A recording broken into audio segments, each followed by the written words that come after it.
All right, welcome back. And in this episode, we're going to go over Sufism or Sufism.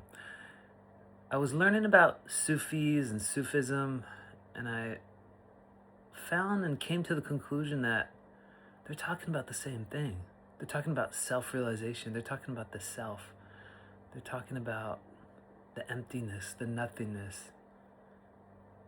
This is what they're talking about. And so let's go over Sufism and see what we can find. Sufism is a Muslim movement whose followers seek to find divine truth and love through direct encounters with God. Sufism arose within Islam in the 8th and 9th centuries CE as an ascetic movement. The movement may have been given or taken on the name Sufism because of the coarse wool garments they wore as a mark of the rejection of worldly things. Sufis have traditionally taken vows of poverty and celibacy. Sufism developed religious practices focusing on strict self-control that enable both psychological and mystical insights as well as the loss of self. The personal self, the false self, the ego self, with the ultimate goal of mystical union with God. The real self, you, the real you. The Sufi movement consists of fraternal orders in which their leaders train and assist disciples in the mastery of Sufism's philosophical principles and ritual practices. Such rituals and practices include writing and reciting poetry and hymns. Some of the most famous hymns and beautiful literature of the Islamic world have been written by Sufis. Sufis engage in a variety of ritual practices intended to help them realize union with God, or realize the self, such as distinct forms of ritual prayer, or dhikr, literally remembrance, including the recitation of God's names, as well as bodily rituals such as those practiced by the so-called whirling dervishes, a Turkish Sufi order that practices meditation and contemplation of God through spinning. Quite interesting. And so let's go a little bit further. Sufis connect how this connects to self-realization. So the self in Sufism distinguishes between different layers of the self. They call the nafs, or the ego, or the self driven by desire, fear, and attachment. Then we have the qalb. The qalb is the heart, the seat of awareness and intuition. And that's actually where our real self resides, right there at the heart. Then there's the Ra, the spirit, the divine breath within. Self-realization in Sufism is not becoming something new, but remembering who you truly are beneath the nafs, beneath the ego, beneath the false self. Whoever knows himself knows his Lord. This is a common quoted saying in Sufi tradition. Knowing the self means recognizing the ego as a veil, not the essence, not the truth. A core Sufi concept is Fana. This is interesting. The dissolving of the ego's illusions of separateness. Fana literally means annihilation. This is not self-destruction, it's the ending of false identity. When the ego loses its grip, a deeper awareness emerges, what Sufis call Baqa, or Baqa, B-A-Q-A, abiding in truth. In self-realization language, Fana is disidentification from the conditioned or false self, while Baqa means living from authentic being. Sufis practice dhikr, which is remembrance, to return attention again and again to the real self. Repetition quiets the mental noise. Awareness shifts from thinking to being. The sense of I softens. This mirrors modern self-realization practices like mindfulness, self-inquiry, and presence, except Sufism frames it in love and devotion rather than technique alone. They really emphasize love as a path, and this is actually quite beautiful. Unlike purely analytical paths, Sufism emphasizes love, or ishq, I-S-H-Q. Love melts the ego faster than effort. The seeker is lost in longing. Separation dissolves naturally. Rumi expresses this beautifully in his many beautiful poems on love. Why are you so busy with this or that, or good or bad? Pay attention to how things blend. Self-realization here is union through love, not control. Sufis often say the heart is a mirror, ego, desire, and fear are rust. Spiritual practice polishes the mirror. When the mirror is clear, the true self reflects the divine, not as belief, but as lived experience. And I always had this, I don't know if I put it in a book, but I always thought of the metaphor like you're driving a car, the windshield's dirty. These are from all these samskaras or previous emotional scars that occur that keep one in that emotional state over and over again, trying to relieve it or let it go, or play itself out, trying to be. So these emotions, like I talk about, that the forgiveness process and letting go and release technique deal with, it helps clean or polish the mirror or the windshield of a car like you're driving. And once it's super polished and clear, then you could see the self, which is inherently you, the true self, much clearly. Sufism does not reject the world. Work, relationships, pain, and joy all reveal the nafs, or the ego, or the false self. Awareness in daily life is part of realization. The goal is presence with humility. A realized person in Sufi terms looks ordinary, but acts with compassion, clarity, and inner freedom. Highly important compassion. Compassion is a direct component of the heart. The heart, that's absolutely incredibly important. That compassion, as we talked about in maybe the last video, or the one on bliss. When we talked about the one on bliss, I believe I mentioned that in the early 2000s there was these studies on monks, and they produced immense amount of gamma brainwaves, and that is from compassion. Compassion is bliss. Compassion is ananda in Hindu Advaita Vedanta terms. And so it's the same thing, what they're talking about with building the heart and acting with compassion. Self-realization in Sufism is letting go of the egoic self, or the nafs, awakening the heart through compassion, through love, through the Brahma Viharas, loving kindness, compassion, empathetic joy, and equanimity that helps balance out the previous three. Now, living from the spirit, remembering unity rather than chasing identity. And so we go a little bit further and talk a little bit more. They talk about the ego dissolution, or the Fana, or the annihilation of the ego. And then abiding in God is Baqa. We talked about that already. And one more thing I wanted to discuss. In Sufism, you are nothing, God is everything. In Advaita Vedanta, you are everything, there's nothing else. There are two ways of dismantling the ego: one through humility and love, through the Sufis really emphasize, and then one's through insight and clarity, which Advaita Vedanta really talks about as well. But, you know, in that emptiness, what's apparent is bliss and love and the true self.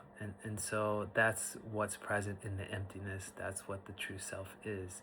So you could approach it from, you know, numerous ways. There's many paths to get to the top of the mountain. And so you can actually combine many different paths. That's why I talk about in the first month, at the very minimum, to work on building the heart center and activating the heart with kindness, compassion, empathy.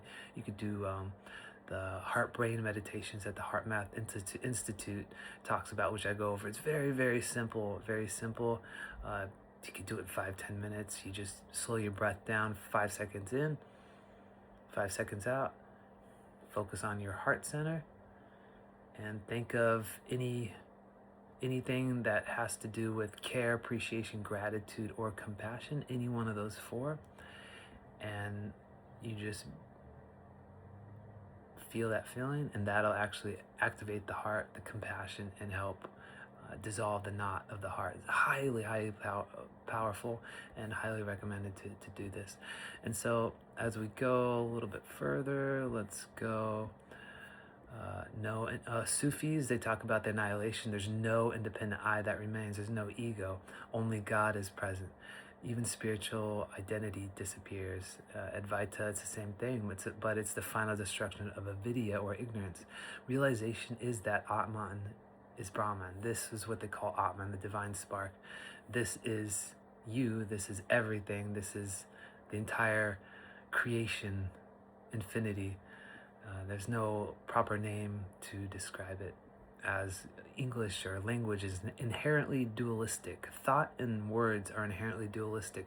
All this knowledge, this information is actually secret, because it transcends duality, transcends thought, transcends words. And so they talk about Sufism, the ego is destroyed, and then in Advaita Vedanta, ego is seen as unreal. Language of loss in Sufism, language of insight and Advaita. Only God exists in Sufism.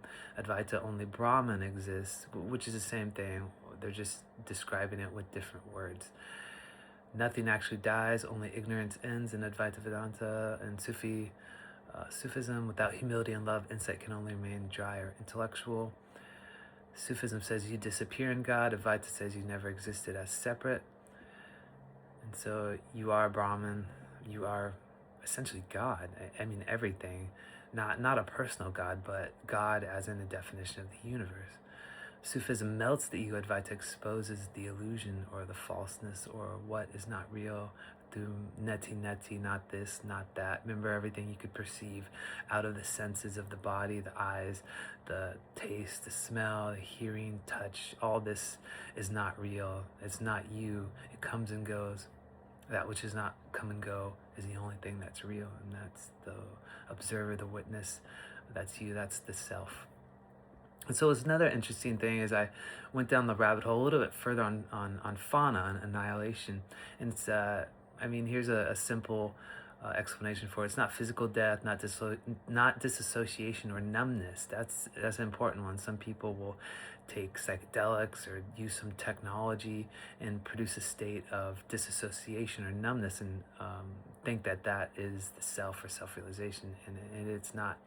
Fana is not loss of personality or function, not merging with God as an object. It's the collapse of the illusion of a separate I.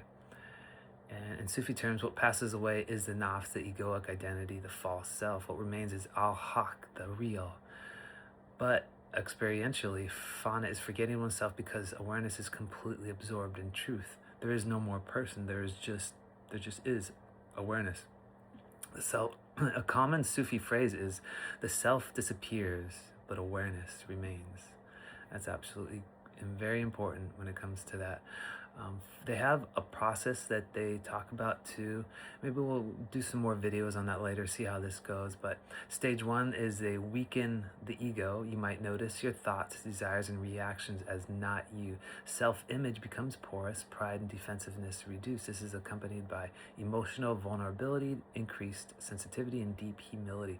That's the first step really for anything, especially self-realization or spirituality, but here we're talking about self-realization. We'll just target that specifically.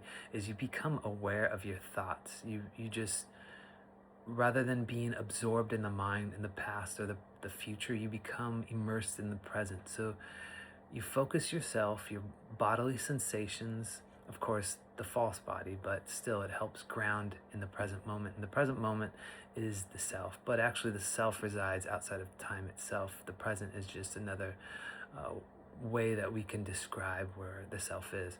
Stage 2, loss of psychological center. The feeling I am the one doing this fades. That's super important, as we talked about with karma. If you're the doer, you're the sufferer. If you're the doer, you accumulate a ton of karma. Action happens spontaneously. The inner narrator quiets. Many Sufis describe this as I act, but there is no actor. This can be joyful or disorientating if unsupported by guidance. This is why they really explicitly state that you need a guide or a mentor during this. But some Sufis have gotten by without one, but it's actually super important to know what you're feeling, what you're experiencing, and the path, and taking the right paths, like the right path or paths, like going up a ladder, and each rung you climb is guided by a mentor or a master who's done it before and who knows what you're feeling, who's all that stuff. Stage 3, absorption. They call it jam. Maybe it's yam, but we'll call it jam. So they're going to jam into absorption. Attention collapses into a single reality. Subject-object distinction weakens. Time and self-reference fade. This is classic Fana experience. Without grounding, seekers can mistake this for final realization. That's super important too. People take psychedelics or they'll use some technology and they'll think that they're Self-realized. Okay, Fana al dot. The most subtle point is the most misunderstood level. Here, even the idea I am annihilated disappears. There is no claim, no witness, no seeker, only being without ownership. Important. Fana is not you disappearing into God. Fana is the idea of you dissolving. And so this goes to the mischaracterization of those that say they're enlightened, those that say they're self-realized. There's no more I. When you're self-realized, I mean, dissolved into Fana, you're not there. But I guess you can explain it and say you're self-realized or enlightened, because the enlightened yogi that I met in India said he was. And so there's two sides of the same coin. There's someone with an egoic, coming from an egoic place, who says they're self-realized, and there's someone who's expressing the truth that they are. So there's something to watch if people claim that they're self-realized or enlightened. You could also see it too if they emit or project high levels of love and compassion. That's super important. So if that's one of the key categories of those that are enlightened or self-realized, is they emit huge amounts of love in the form of kindness, compassion, empathy. They also have equanimity. It's hugely important. Okay, and number 5, why Baqa must follow Fana. So once you dissolve, you must come back into the real world. If Fana is not followed by Baqa, problems arise like spiritual bypassing, detachment from without compassion. Hugely important. I cannot stress this enough. Compassion is absolutely important. I've seen some people that claim that they're self-realized or enlightened, and they have no compassion, or very, very little. And I had no idea what it was for the longest time. And they use technology to help facilitate specific brain waves, and they actually probably or possibly caused brain damage, and at least brain wave damage. And it's really a travesty what people are doing, especially when it comes to like certain brain waves that increase that stuff. Okay, so a true Sufi is more human after Fana, not less. And Baqa means returning to the world, functioning without ego center, acting from love, not identity. Psychological versus ontological Fana. Psychological, the ego temporarily dissolves, common in meditation, music, love, can come and go. Ontological Fana, root belief in separateness collapses. No return of ego as identity, corresponds to realization. Many seekers confuse the first for the second. So many people confuse the ego's temporary dissolution, which is common meditation and comes and goes, for the ontological Fana, which is the root belief in a separate collapse. No return of ego as identity, corresponds to realization. This is why it's so important to actually have the knowledge of what you're experiencing by a guide or a guidebook. This is why I go over this in the book so often and so much, and explain it. Thinking Advaita Vedanta, call it jnana, Jnana, which is that knowledge, that secret knowledge, you could refer to it. And then Fana and love. Sufism insists Fana through love is safer than through force. Love dissolves ego naturally. Struggle strengthens the nafs. Remember, we're talking about divine love, not worldly love through attachment, fear, or desire. Rumi says, try not to resist the changes that come your way. Instead, let life live through you. Why Fana language sounds extreme. Sufis use death language intentionally. Ego does not surrender politely. It dissolves only when unmasked. Strong language cuts through attachment. Advaita uses clarity. Sufism uses fire to burn it. That's cool, because the divine spark of who we are is right here, and it's pictured, or it's symbolized as a flame, divine spark, hence the name, and hence the cool shirt design. Fana in daily life, very important. Real Fana shows up as no need to defend identity, ease and uncertainty, natural compassion. Humor about oneself. The monks and many other highly advanced spiritual adepts, they have a very humorous side to them. Absence of spiritual claims. If someone talks a lot about Fana, it usually hasn't matured yet. Fana is, and the end of psychological ownership, the falling away of I am someone, the silence where nothing needs to be asserted. Basically, Fana is not becoming nothing, it's discovering you were never separate. Fana, annihilation of the egoic self, is not becoming nothing, it is discovering you were never separate.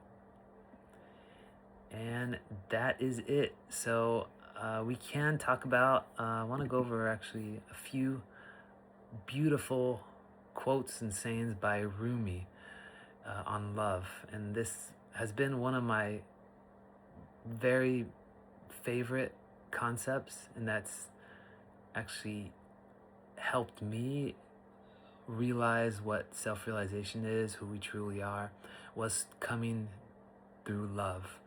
And so what Rumi says is, lovers don't finally meet somewhere, they're in each other all along. That's what he's talking about. The self. Love is the bridge between you and everything. That's the same. It's Brahman, Atman, divine spark. It's the same thing. Your task is not to seek for love, but merely to seek and find all the barriers within you that you have built against it. What you love, you are. Love is the whole thing.